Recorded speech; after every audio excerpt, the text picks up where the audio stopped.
حافظ د قرآن چې کله وفات شي او قبر کې کېږدي نو دې ځمکې ته الله حکم کوي ځمکې خاورې کې به نه ځمکه وایي څنګه به خاورې کومه ستا قرآن سینه کې پروت دی دې به نه خاورې کېږي نو حافظ د قرآن تر قیامت خپل قبر کې صحیح سالم روح رمټ بپروت دی 1932 کې په عراق کې دو صحابه کرام دفنو جابر ابن عبدالله رضی اللہ تعالیٰ عنہ او حذیفه رضی اللہ تعالیٰ عنہ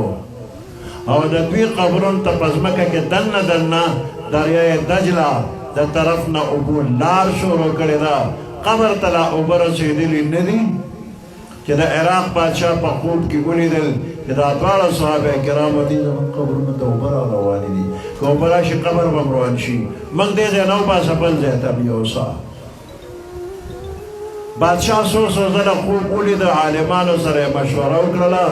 او اخر کې قبرونه وسپړدل خو چې څنګه قبر کړو شو دا دواړه صحابه کرام داسې تر و تازه پراته وو لکه چې یو ګنټه دوه ګنټې مخکې چا دفن کړي او دغه وخت کې پوره 1400 کاله پې تېر شوي دي په دې قبر کې قالین بستره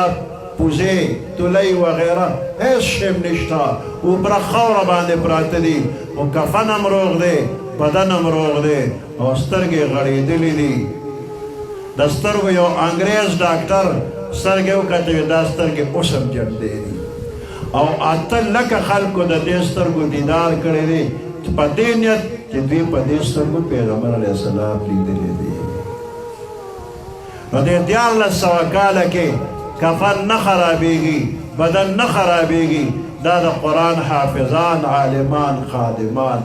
امانت به د لحد په منځ کې پروت دي که چا ځان که امانت په دې دنیا نو که څوک ځان امانت کول غواړي نو د قرآن په خدمت کې څه ناسه طریقې سره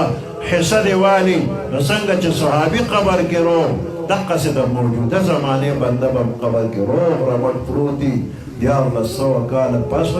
ولیدی شو خو فرق پکې نه راځي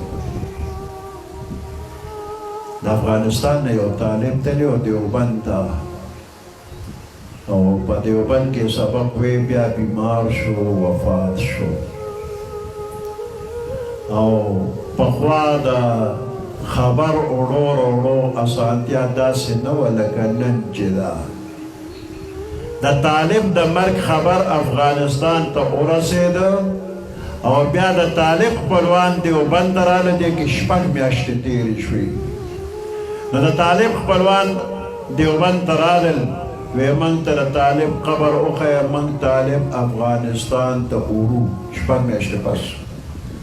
علامه انور شاه کشمیری رحمت الله علیه ورته وایي چې یو مسلمان یو ځل دفن شي نو بیا ایستل ښه نه دي موړی دا طالب خپلوان وی نه وړو یې علامه انور شاه کشمیری رحمت الله علیه ورسره ډېرې خبرې وکړه خو طالب خپلوان نه صبرېږي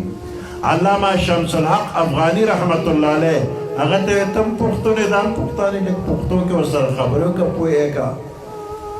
هغه ورته ډېر فضایل او مسایل ویې خو د طالب خپلوان وی یا به موږ د افغانستان نه راځو ټول به د طالب خوا کې دیره کېږو یا به طالب دې ځای نه وړو افغانستان ته دې دوو کې یو کو درېیمه خبره هم نه منو افغاني صاحب ورته د الله پټ رازونه مه لټوئ خو د طالب خپلوان زورور قبر یې وسپړد او صندوق یې راوړو او چې څنګه قبر کوړو شو نو د مشکو مشبو شروع شوله 6 میاشتې پس د طالب نه د مشکو خوشبو او بیا په صندوق کې په تابوت کې واچو او د دیوبند نه پېښوره پورې ورسېدل او د پېښور نه افغانستان ته چې اړی نو د هغه ځای پولیس والا ته وایي وی د صندوق کې دننه تاسو د مشکو سمګلینګ کوئ د طالب خپلوان او ته نه په تجارت پوهېږو نه په سمګلینګ پوهېږو طالب د دې صندوق کې راوړی دی پولیس والا نه منله صندوق یې کولو که طالب یې د بار راوویسته ویې لټو راولټو یو ځای کې مشک نشته خو د مشک خوشبويي شته دا د قرآن خوشبو ده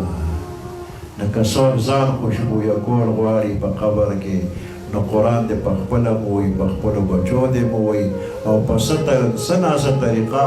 د قرآن خدمت کې دې حصه والي. نو قرآن برکتي دی چې د چا ورسره نسبت جوړ شو نو انشاءالله دغه بنده به هم